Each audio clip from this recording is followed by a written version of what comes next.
I'm Angela Kelly Robeck, host of the Empowered Principal Podcast, a part of the Education Podcast Network, just like the show you're listening to now. Shows on the network are individually owned and opinions expressed may not reflect others. Find other education podcasts at edupodcastnetwork.com.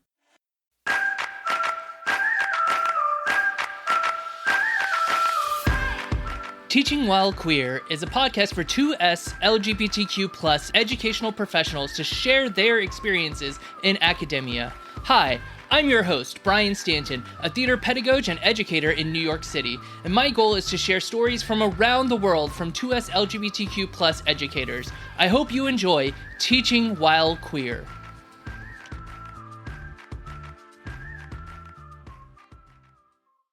Hello everyone and welcome back to another episode of Teaching While Queer. Today I'm excited to have joining me the 2022 Kentucky Teacher of the Year, Willie Carver. Hi Willie, how are you doing? Great, how are you doing? I'm doing fantastic. So tell us a little bit about yourself. What do you teach or what did you teach? How you identify within the community, all that jazz. Sure, present tense is still okay for teaching. I have taught French and English through 15 years-ish. I couldn't choose between the two and just naturally have done both. I used to teach at the high school level. That became more and more difficult in the last 5 or 6 years. And I won't teach in K through 12 right now because of lots of different policies that are happening. So I'm currently at the university level. I work at the University of Kentucky. I work at Bluegrass Community and Technical Colleges and some other colleges and teach online French and English at the time and some in-person classes as well. I'm a big gay Appalachian. I'm an author. So this year, the last couple of years have just been wild. I was Teacher of the Year, then bad things happened. And then because of the bad things, I wrote a book, and the book is I'm very happy with the response to it. So that's now got me really busy doing speaking engagements. Otherwise, I'm a youth advocate, specifically for LGBTQ youth, because I think they're a group that rarely has any adults articulating their needs. I work a lot with Appalachian youth. I work with the Kentucky Youth Law Project for Fairness Kentucky, Campaign for a Shared Future. And some really super specific local groups. But our goal is to find those ever widening gaps in that exist because of what's happening in schools and to fill those. So that's a lot of work. That's a lofty goal. Mm-hmm. Especially with all this book banning that's happening at the moment. So I can't imagine. We just opened a Rainbow Freedom Library in Montgomery County, Kentucky. The students actually won a grant, $4,000 worth of diverse books, and their superintendent, who was my former superintendent, rejected all of them. Imagine children having a dream. They wanted these books because one of their classmates had attempted suicide, and they had all already been trading books. So they had this idea, what if we got a bunch of them? So they made a great video project turned into It Gets Better. These kids win $10,000 total, $4,000 for books. They ended up giving half of those books to another school because that school lost an LGBTQ youth, and they wanted to do something to show their concern. These are the kind of kids who are trying to change the world, and the adults are just crapping all over them. That kind of advocacy at that age is so wonderful. It really is. So I basically contacted some groups, found an art center that said they would take it. We put a GoFundMe up and said, here's our goal. If anyone in this county wants access to this books, we just want to make sure we can get them out. So we want some funds we made like $7,000 in a couple of weeks. That's amazing. So yeah, we're super lucky with it. And our goal now is to repeat that across we have 120 counties. I don't know how many we're going to get. But. Yeah, that would be super cool to hit them all though. And the fact that it was like a grassroots movement from the children, it's just like, it gives you hope for the future. Yeah, and that's what teaching is, right? We're looking at these young people and telling them, imagine something better than what is, and then they articulate it, and then we try to find whatever resources they need, find whatever learning they need to help their hope become reality. That's what's so particularly difficult right now is we see grown adults stomping on the hopes of children, and it's the opposite of education.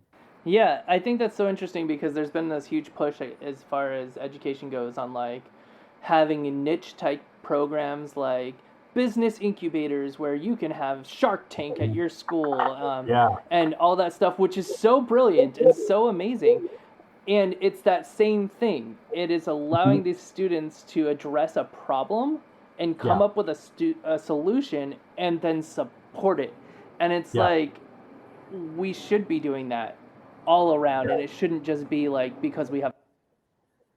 It's sort of like student-led initiatives are great unless those students are Black, brown, or queer. Yep. And then no, no, no, no, no. Let's force you to read the straight, white, non-brown thing, and stop talking about yourself. I mean, that's literally what we do. It's so interesting about how schools push back on that stuff too, because I worked for a school district where a student had committed suicide after attending, like the student transferred to another school, and this was right before I started there.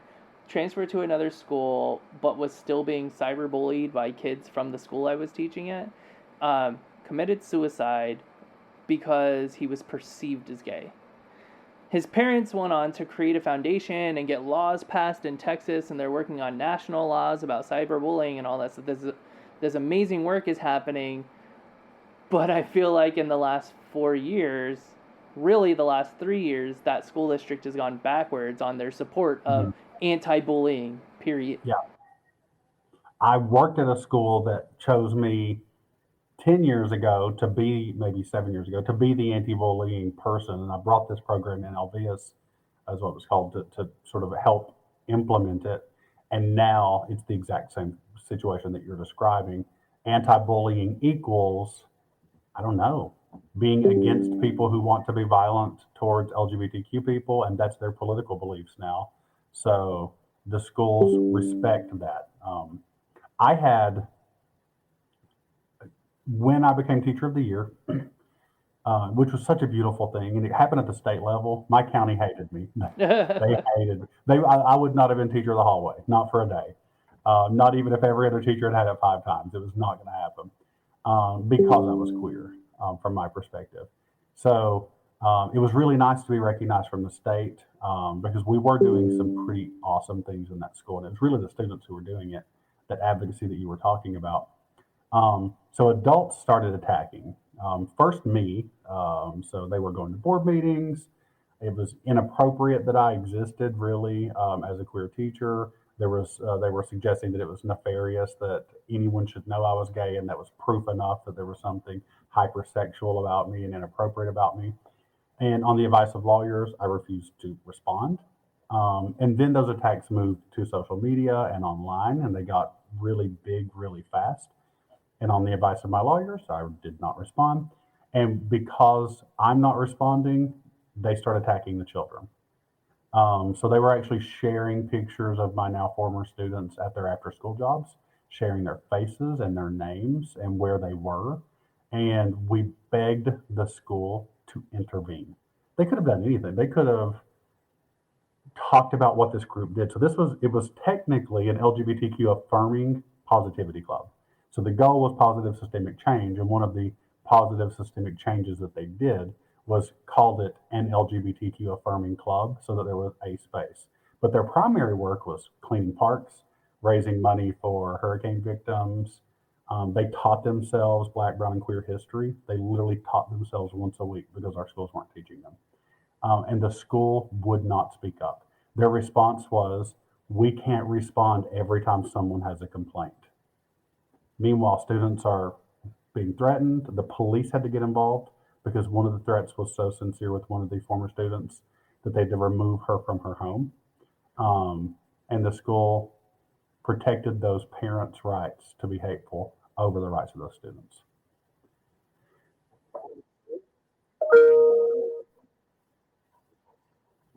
Yeah. So here's some, I don't know, a silver lining. One of the things, the last events that happened when I was still in the classroom, This student group was very concerned. One of their classmates had attempted suicide. And these kids are smart. They follow the news. They understand the basics of psychology and sociology just from reading. So they knew about the importance of representation, and they knew about the importance of directly addressing these issues. So they wanted to do a climate survey. So I was like, okay, let's talk about the climate survey. So we met with the Kentucky Student Voice Team. It's a nonprofit that had done a 53,000 response survey.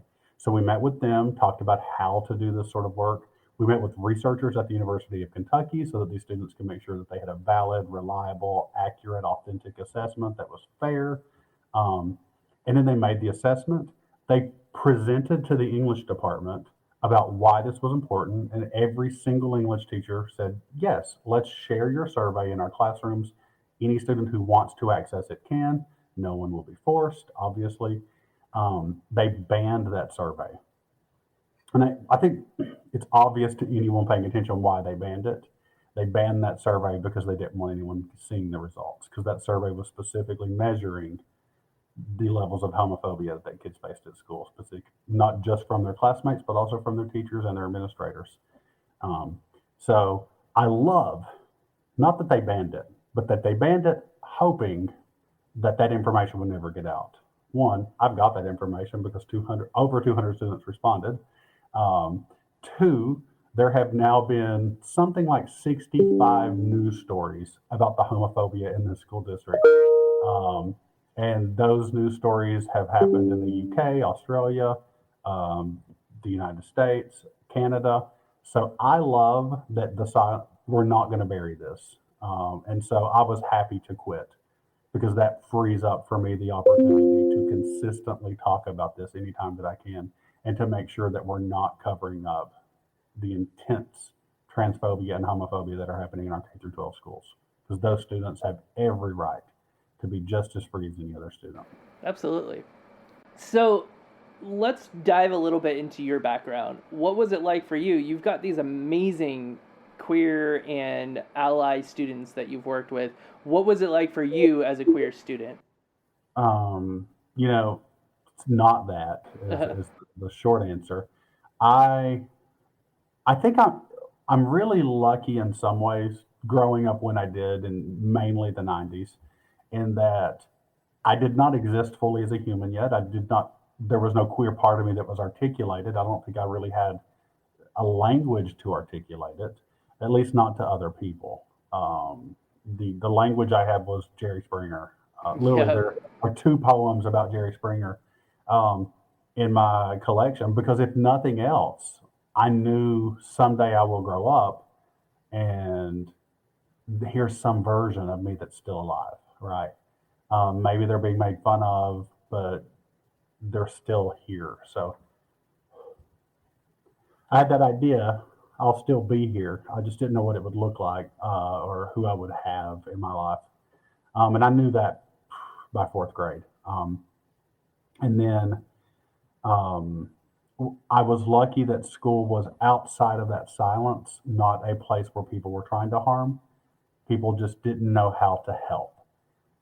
So school was always a good and decent and positive place, and a stable, warm place where I didn't have that in all other aspects of my life. There were times when there was, maybe no food or no electricity or no warm water, but school always had those things.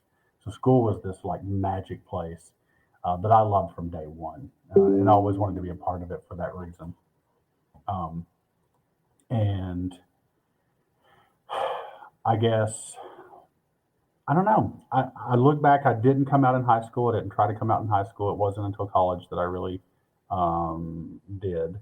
And I was lucky. I come from a Pentecostal family in the back of Appalachia, and my immediate family was okay. My mother had no issues. My father had no issues. All in all, considering what so many people I know had to go through, I was super fortunate. And I think that sort of informs why it's so important for me to be an advocate now. Because I know I don't know, it's almost like I owe the world, right? If I got this great experience, if I had people who loved me and didn't turn on me, when almost every friend I have had that experience, then I need to use that in some positive way. Um, but once I came out, there was no putting me back. So I was super out, super loud, very proud to be queer.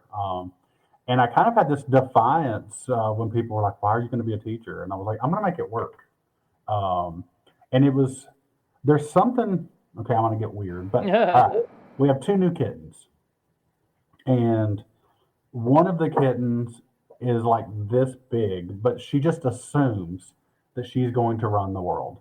And what I love is we have this adult male cat, and he has like cowered to her multiple times because she just walks up like, "What are you going to do?" And but the other kitten, who is actually slightly bigger than her, that kitten is Dahlia. She's clearly afraid of the world, and the other cat, our older cat, right now, because he's trying to figure everything out, kind of takes advantage of that. And I don't want this to sound like victim blaming because it's not victim blaming, but because obviously she doesn't deserve to have a cat go after her, right? But I did sort of have this idea that like I will refuse to let you make me feel bad. I will refuse to let you make me feel afraid. And that kind of defiance made it possible for me to be in environments um, that some other people couldn't be in, I think. And again, I owe that defiance, I think, to having a family that loved me and supported me. And not everyone gets that. So this is not defiance good, you know, protecting yourself bad. Some people need to protect themselves. Absolutely. What I think is interesting about your story is that I wonder how many of us who grew up in the 90s had that experience of like not knowing what the future looked like because there weren't examples of it. Because as you mentioned, like there's these people on Jerry Springer and they're alive. Yeah. Because all the other news was, gay men die. Yeah. I grew up like a lot of men in the 90s. I'm sure just like AIDS just seemed like the inevitable, right? Like that was the future that was sort of laid out for me. I think so many of us thought that um, because that's the narrative, right? And what does narrative theory teach us now? Humans think in stories. We don't think in other things primarily. I had a vivid memory. I was at a party junior year, and there was a drag queen did Reba drag, Zach or Reba, and but we were at this party, and everyone, Zach just kind of says, "Look around. What do you see?" And I'm like, "I don't know, like 30 hillbilly gay guys. Like, what is the answer here?" And she goes, "You really don't see it?" And I go, "No." And she says, "Everyone is smoking." And I'm like, "Well, that is kind of strange, isn't it? Everyone in this room." And she said, "Do you know why?" And I said, "No." And she said, "None of us imagine we're going to make it to 50 anyway." And, this was 2001. But the moment she said it, like the body seizes when it recognizes like this is an unarticulated thing that we've all been thinking.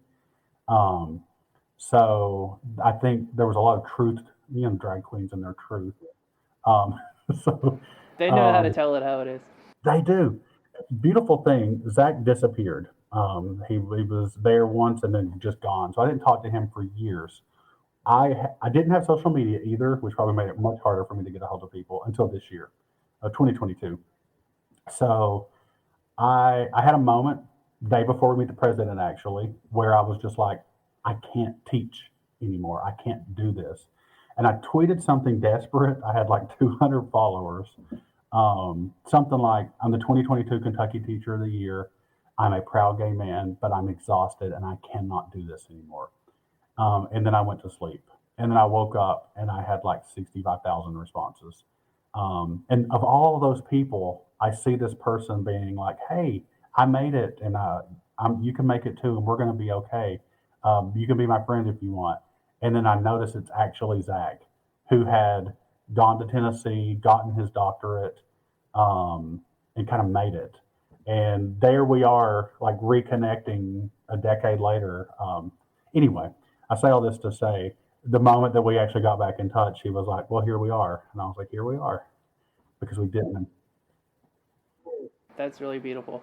I get so frustrated because I feel like I've talked about this a couple of times on the episode and on episodes that will air in the next month or two, about like feeling this generational loss. Like I feel this generational loss having grown up after an entire generation of gay men was all but wiped out. And so like, and that's the thing for me is that I'm a very spiritual person. I am Wiccan, so I believe in a lot in intuition and whatnot. And sometimes I have dreams that kind of give me hints about like what life's gonna be like. And when I was younger, I never dreamt past high school. And it wasn't until I was an adult and like, doing things where I was like, oh, well, I guess I have to have a future because I never envisioned even where I'm at in this moment. That I realized just how traumatic that was of like not knowing if I would have a future just because of who I was and the narrative that was being told about people like me. And it's so triggering now because that same playbook is being used now. I think of all the things that are happening right now, and then I just go right back to Anita Bryant. And it's like, here we are 30 years later, and you're recycling the same exact rhetoric. You're just modernizing it. Yeah. And, we paid attention, right? You and I paid attention to what adults were saying in the room. Every time the word queer or gay or whatever came in, like the conversation, we took every word in because we were desperate for any information. So I think it's much easier for us to remember the sort of things people were saying, in the late 80s and the early 90s. And I think there's a lot of straight, cis people who are regurgitating this same stuff, who think that they've invented it, who don't realize the extent to which they heard this so often when they were kids. And it's easy for us to remember it. And I think sometimes that might be harder for them to remember because they didn't care. They had no reason to care, right? But yeah, it is very traumatic. And that's why it's all the more important to fight so hard. And I also think, when we were kids, this concept of queer childhood didn't exist, and for good reason. Keith Elston is the president of the Kentucky Youth Law Project, and he created this group like late 90s, early 2000s, I think, but it was a while ago. He created it to protect LGBTQ youth on a legal basis, and he said he had this moment of realization where he thought, gay men don't talk about children. We don't talk about kids because we have been conditioned to fear them. We've been conditioned to think that if anyone even hears us talking about kids, they will somehow make an accusation, right? And he said, and the result of that is that there are so many defenseless queer kids who have no one to take up for them. So he sort of said, I will do this. I will create a group as a gay man and I will protect gay kids. And I think what we're seeing right now is they're attacking the kids. And they're doing it in some pretense of parental rights, which we all know is garbage. I can point to Senate Bill 150 in the state of Kentucky, which absolutely takes the rights away from parents, right? Parents now can't decide what their kids' health care is going to look like. Parents can't get blockers to their own kids. Parents who want that can't get that because now other people's churches get to decide what your kids get access to, even when research and medicine and psychology all state that your kid needs this to survive. It's that part right there, the parental rights of the people I want them to have parental rights. And even then, those parents are getting no new rights. It's like banning gay marriage and calling it straight rights. Like, in what way does a straight person get an extra right if I can't get married? That's ridiculous. Do you know some crazy stuff that was on the floor of Texas this year? There was actually like a bill on the floor. I don't believe that it passed, but there was a bill on the floor that would give a tax credit to heterosexual couples with kids. I remember this. I was mind blown because at the time I was living in Texas. I just only recently moved, and I had my children with me, and we went to the Capitol, and we were boycotting, with Jonathan Van Ness and other people who have just moved to Texas, and it was just wild to me that it was just blatant bigotry, and it was okay. Mhm. That to say, like, oh, if you are a heterosexual couple and you're having children for the sake of procreation, meanwhile, Mhm. I've adopted children that heterosexual couples couldn't take care of. Mhm. Yeah, it's the rules are gone. Basic rules of decorum, basic rules of politics. I mean, I personally, our commissioner of it, so in Kentucky, you had me, the teacher of the year, resign, and our education reporter for the whole state. She actually won multiple awards, just resigned because of the pressure from politics that were being put, from what I understand, even on the paper she worked at for her to talk a certain way. Our commissioner of education just resigned and effectively said, "I will not harm queer kids, period, and I will not be a part of this."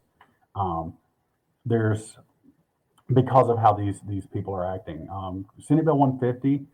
I've never seen Kentucky politics be so ugly, insidious, or downright fascist. So the Senate committee that created it, they posted it online at 11 p.m. at night and voted on it at 11 a.m. the next morning. Do you know who wrote the first two amendments to that bill? I did, because I was desperate. Um, and I was like, how can we help? I don't know how to help. And then it occurred to me, like, maybe no one does. So I got here, Googled some other amendments, and tried to mirror the language and sent it to every human being I could who was there because I was at work. And literally at 11 a.m., I saw it posted as an official amendment to that bill. Um, they ended up changing that bill the last day of the session while the Democrats were at lunch. And so it was passed in such a fast time. It was 32 pages. We couldn't read it in time. So, I mean, it's just absolutely disgusting. Kids were organizing protests, and the Republican legislature inside of the Capitol was making fun of the kids who were up. There were middle school kids standing up in front of 1,000 people talking about their civil rights, and there were Republicans inside tweeting about the kids' hair being green and what an embarrassment these kids were. That's so mind-boggling, and it's not unique to Kentucky. I mean, we saw this with Tennessee. We're seeing this Mm-hmm. in Texas. I mean, Florida has just gone off the handle. Yeah.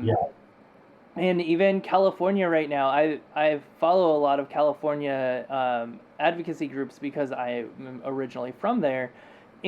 and I'm seeing like there are bills that are being put in for propositions, and they're smart about what they're doing right now, saying, remember what happened with Prop 8 when yes on 8 meant no gay marriage? You need to be smart when you vote because yes on this is going to mean trans children have no rights.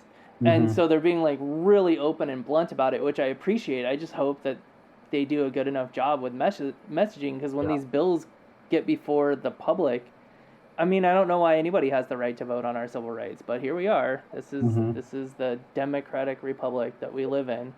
Yeah. I remember the night Antonin Scalia died. It was Valentine's Day, actually, or at least we were having a Valentine's party. There was a lot of toasting after he died.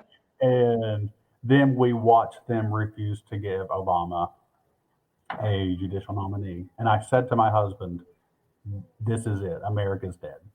Um, because we are, for the first time that I can think of, outside of maybe the Civil War, literally seeing the government refuse to do what it's supposed to do in favor of something political.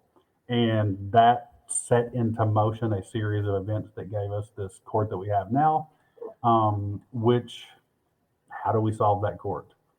Um, outside We of can open look back debate. at like Roosevelt, who was having a huge power struggle between executive branch and judicial branch, and worked around it. I mean, there are things that we could look at from the past.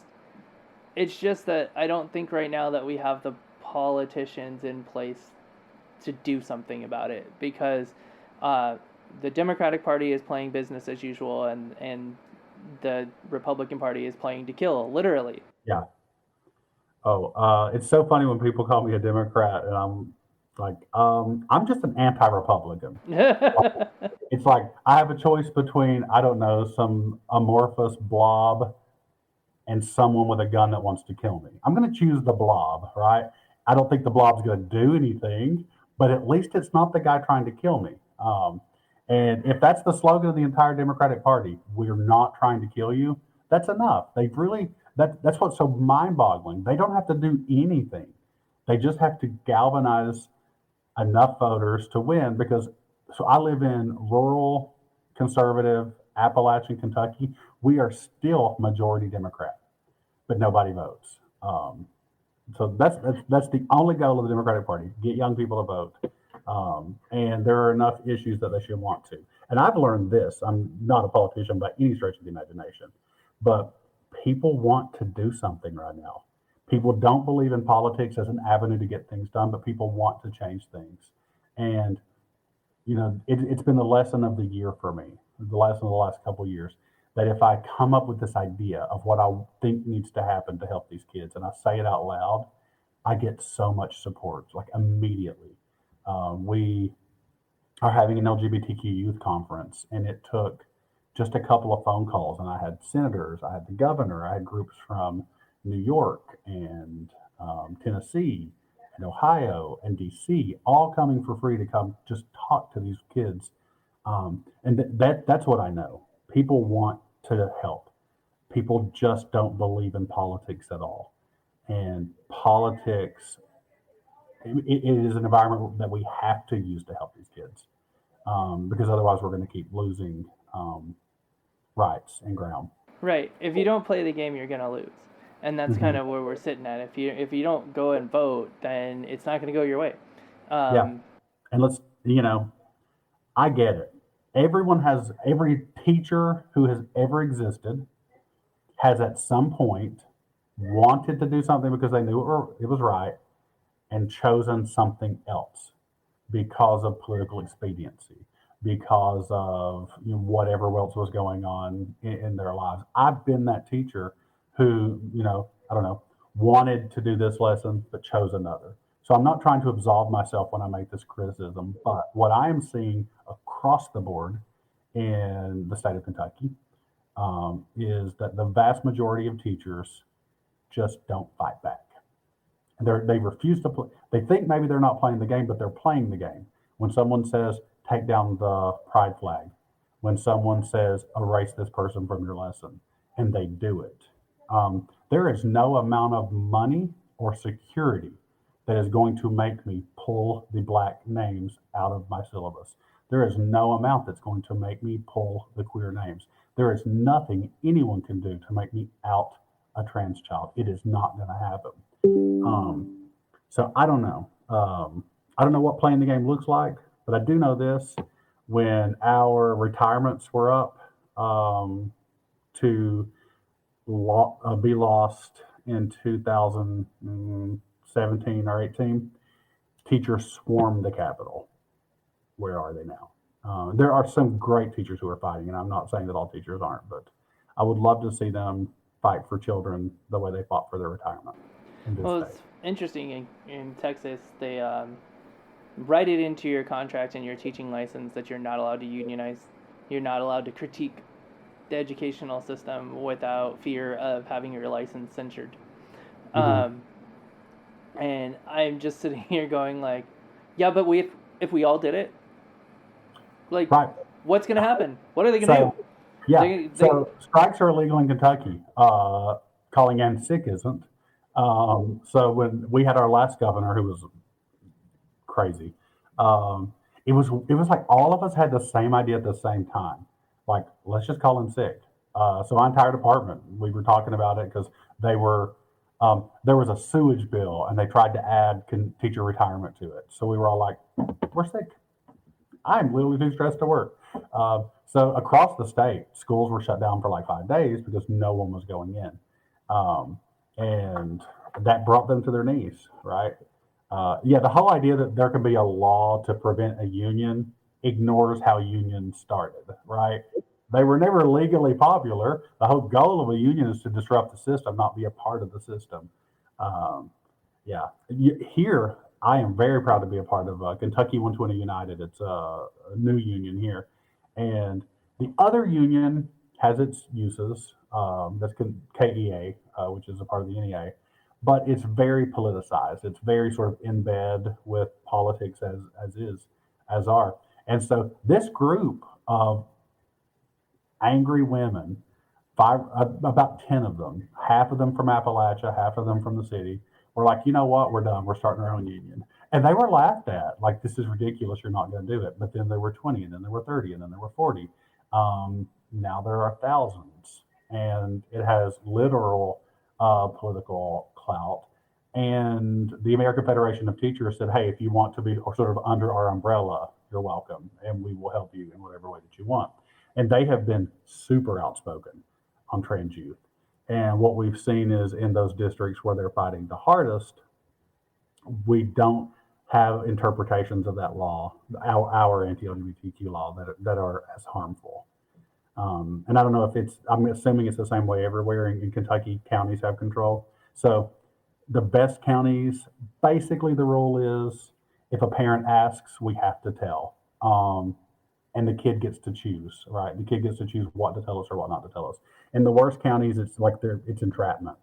They don't tell the kids the new policy and then try to get the kids to tell if they're gay or trans, and then it's mandatory reporting to parents and child protective services. Like, it is deadly.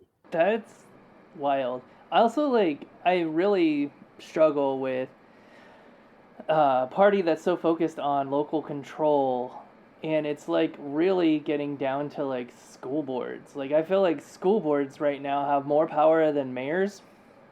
And I feel like they shouldn't. Like, all these laws that are being passed, and then the way that they're being interpreted by school boards, or the policies that are being put in place by a school board, it just seems like overstepping. These are people who are just parents. It's a glorified PTA. Mm-hmm. Yeah.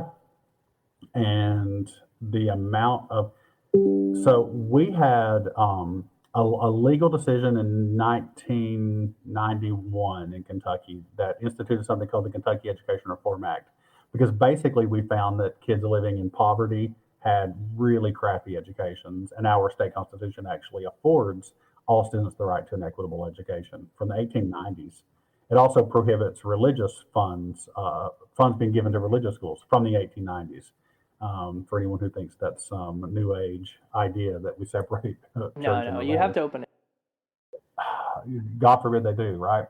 But we just last year erased. So what that did in a lot of ways, it created checks and balances in our school district. So we have the superintendent, but we also had a site-based decision-making council that was made up of elected parents and teachers who were elected. Here's the crazy thing. They managed to erase that entirely, and they called it Parents' Rights.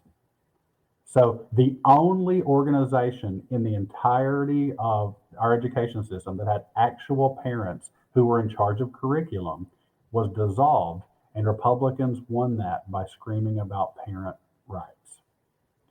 I don't understand what's happening.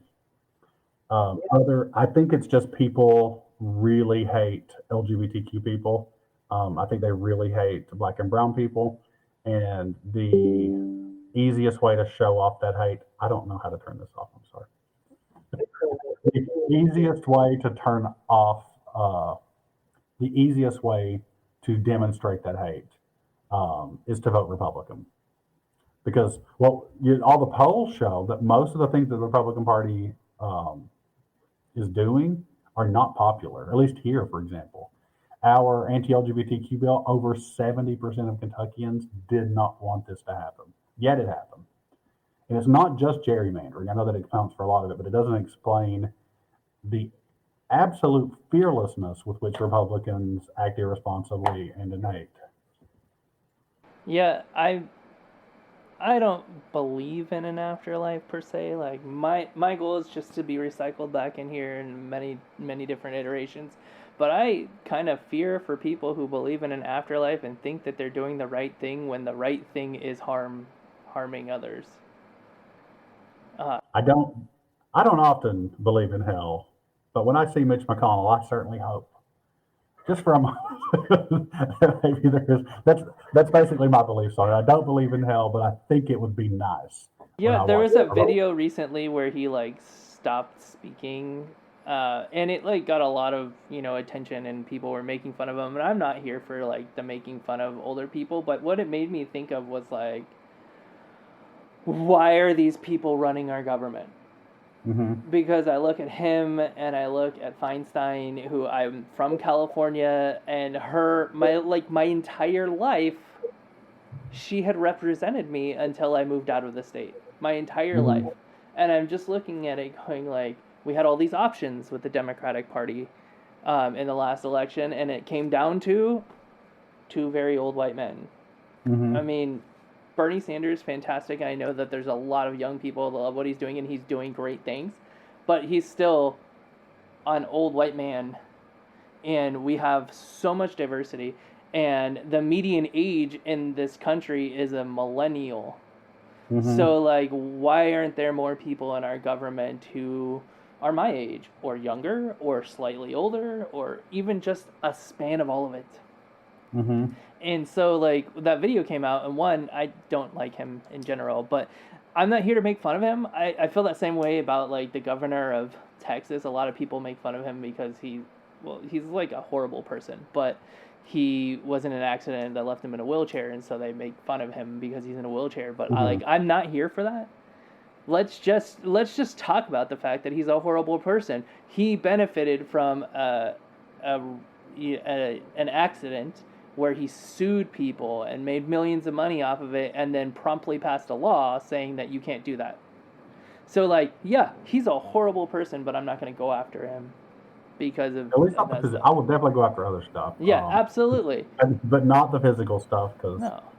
it's gross. I But agree. agreed, I look at Mitch McConnell and I was like, God, gods, if a hell exists, please, you know, Yeah, by all means. I 100% concur with every thought that you're having on this. I know, and I also am very spiritual. Do not believe in any traditional senses of the afterlife or even religion and the way people tend to. Um, in fact, I would probably even go so far as to call myself Christian, and that's only because I've read the Bible. Uh, but it has nothing to do with any of these people around here. I don't see some, hell to torment trans people in that Bible. Uh, I just see this idea that we should be kind, we should care about the poor, um, which is not to excuse the Old Testament or lots of other parts of the Bible. No, there's I, some pretty horrible things in there, but I believe mine, like, when I read it, it was like Jesus died for the sins of everybody. Mhm. Everybody.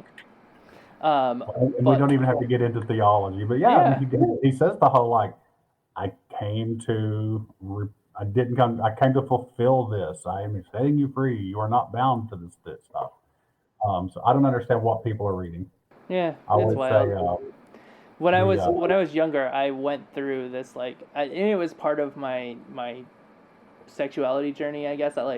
I didn't try to pray the gay way, but I knew that like maybe if I projected this like Christian life, that maybe I wouldn't have to deal with this anymore.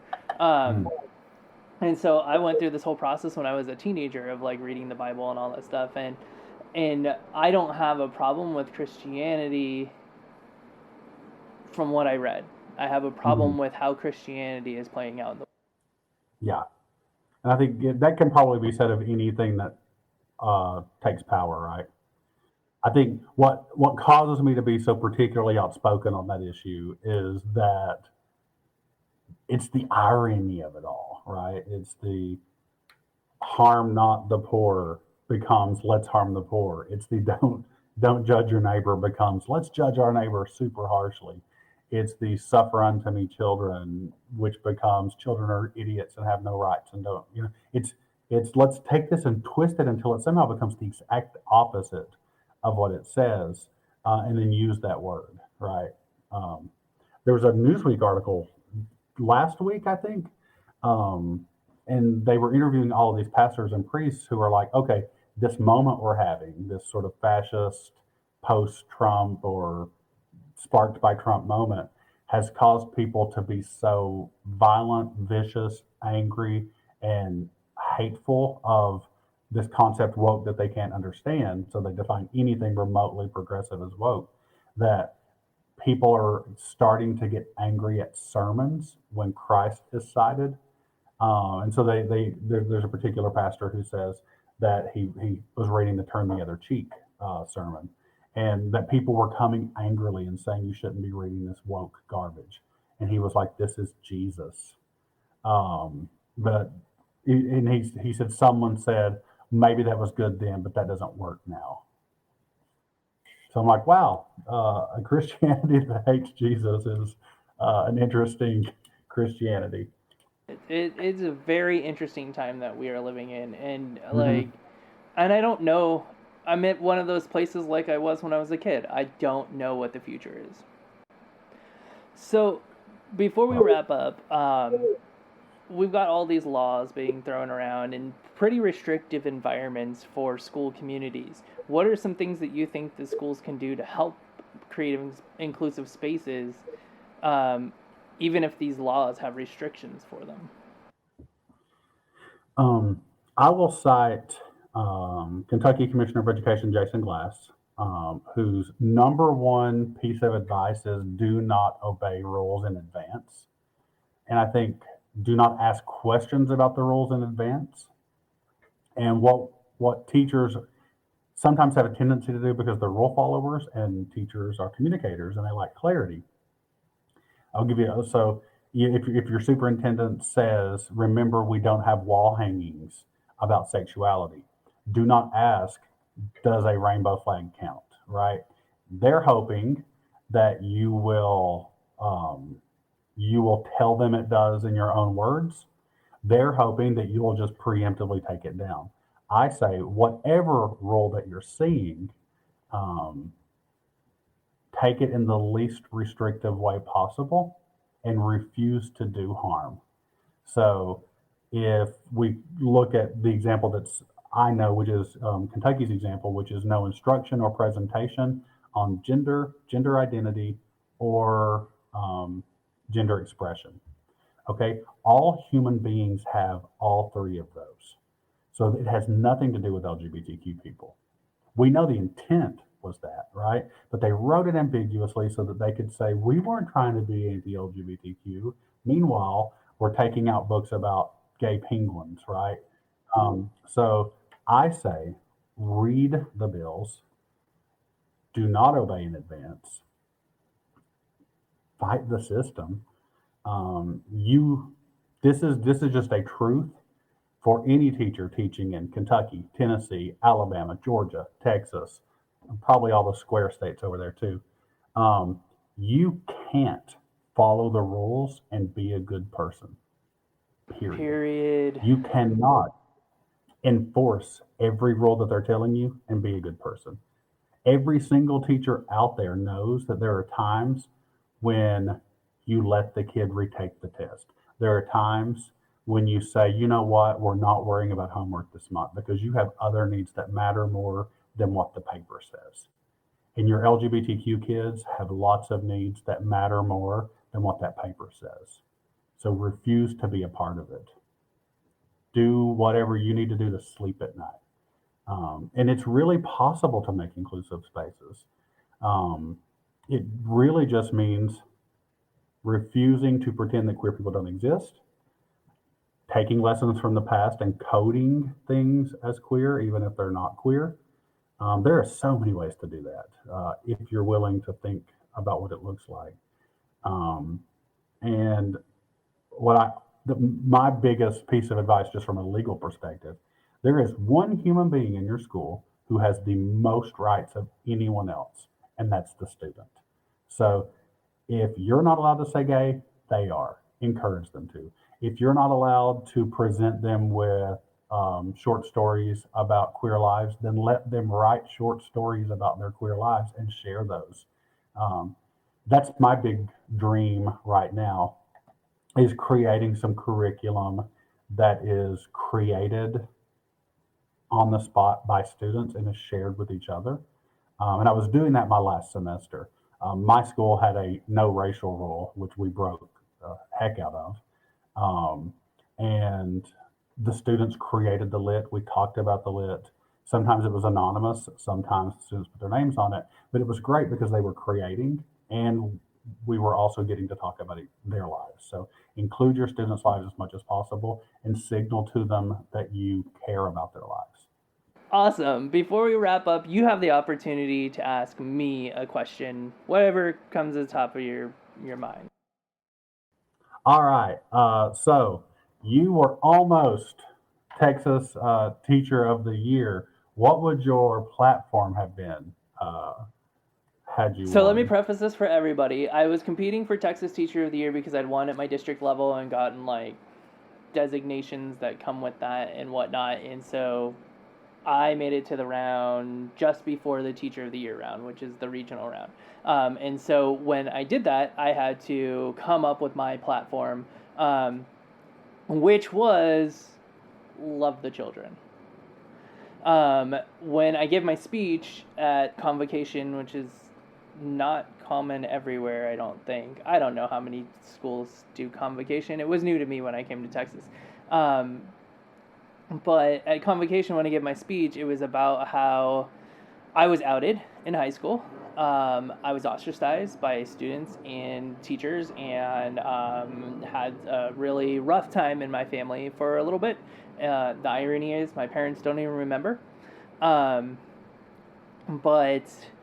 I had one teacher check on me and ask how I was doing, and I am still connected to that teacher 20 years later because she made the biggest impact for me, and I only had that person for 1 year because she left the school. And so she showed what it means to me to care for your students, to love your students. And that was what I said is, as my big platform, is that at the end of the day, we've just come out of isolation.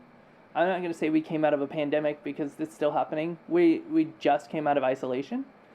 And what these kids need most is someone to care for them. And so as my Teacher of the Year platform was, we have to get back to caring about the students. And here's the thing, that's not what's happening. And when we look at all these policies that are being enacted and things that the education associations or administrations are coming up with at the state level, it's really not about caring about the students, especially when you say things like parental rights. Like, where is the student in that? It's nowhere. Yeah. I say to any student in K through 12 in the United States, do not trust your teacher unless they prove otherwise. Obviously, there are situations where the teacher might be the most trustworthy person, but especially middle school, high school, I would tell my nephews, make them prove to you that they're trustworthy, or else just assume, because you don't know who what side they're on. And I think that's a lovely message, that if we just love them all first, they wouldn't have to ask these questions. 100%. And I think that I tell my students, I told them a lot that teachers are the best actors. You really don't know what you're getting, which is why it's so important to make sure that they prove that they're trustworthy. Because we don't share 100% of ourselves with you, just like I don't share 100% of myself with my children. Children get a portion of who an adult is. So I think that that's a really important message, is to make sure to ensure that someone has proven that they're trustworthy to you, and that can look different for everybody. So a little bit of it has to go with your gut instinct, but a little bit also has to go with how they treat you, the things that they say. Pay attention to how they respond to other people. And you had mentioned that you and I, because we were queer or future queers as kids, we listened. We heard things and we paid attention. And I think that you have the ability as a student to do that as well now, is like pay attention to what the adults are saying. That's going to tell you whether or not you can trust. Mm-hmm. Very good advice. And I like how it ties to your platform or your would-be platform. Before we sign off, what is your book? Tell us where we can get it. What's the best way to get it to give you the most money? Luckily I get the same amount no matter where a person gets it. You can get it at any major bookseller that's out there, so Amazon or Barnes and Noble, etc. It's called Gay Poems for Red States.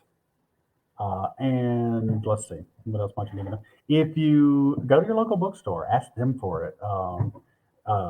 Just because it's nice to have local bookstores and nice to ask for it. But yeah, anybody out there wants a lesson plan, contact me, wants to do anything with it. I really am interested in works that help young people feel that poetry is accessible. And this is super accessible work.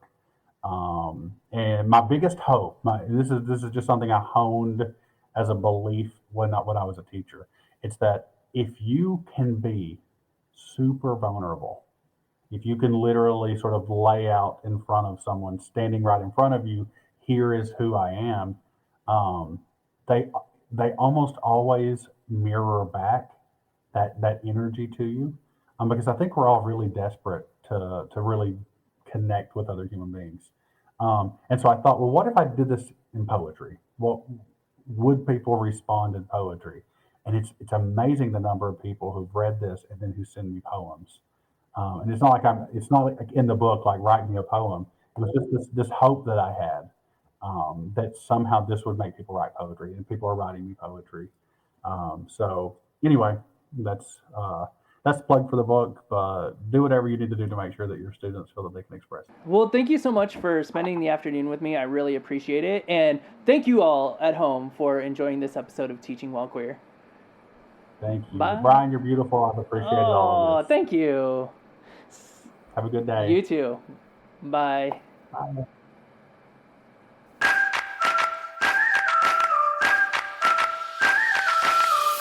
Thank you for joining us on this episode of Teaching While Queer. I hope you enjoyed it.